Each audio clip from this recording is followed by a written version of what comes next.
સુરતમાં જે સૂરજ ઉગવાનો છે એ પહેલી કિરણમાં તમામ આરોપી પકડાઈ જશે અને આ શરૂઆત થઈ ગઈ છે. હજુ સૂરજ ઉગવાનો બાકી છે, રાત બાકી છે.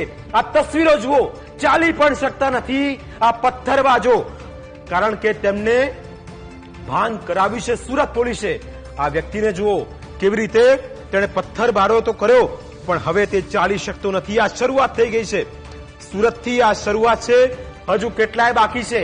આવી જ તસવીરો હજુ આવશે, કારણ કે તેમને પાઠ ભણાવવામાં આવ્યો છે. કારણ કે તેમણે જે કૃત્ય કર્યું છે એ જરાય સાંખી લઈ લેવામાં આવે. તમામને હવે પોલીસ સ્ટેશનમાં લઈ જવામાં આવ્યા છે, પણ ત્યાંથી જ્યાંથી ઉપાડ્યા હતા ત્યાંથી તેમની સ્થિતિ કયા પ્રકારની હશે એ તમને આ તસવીરો પરથી ચોક્કસ સમજાઈ ગયું હશે. કારણ કે હજુ આરોપીઓની આ ચાલ કહી રહી છે કે સુરત પોલીસે તેમની કેવી આગતા સ્વાગતા કરી હશે.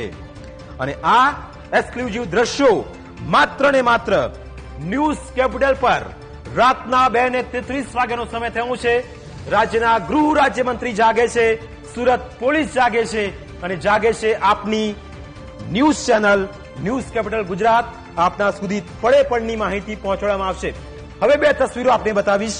એક તરફ જ્યારે ગૃહ રાજ્યમંત્રી આરતી ઉતારતા હોય તે તસવીર બતાવીએ, બીજી તરફ આ દ્રશ્યો ચાલુ રાખીએ અને આપણે ગુજરાતના તમામ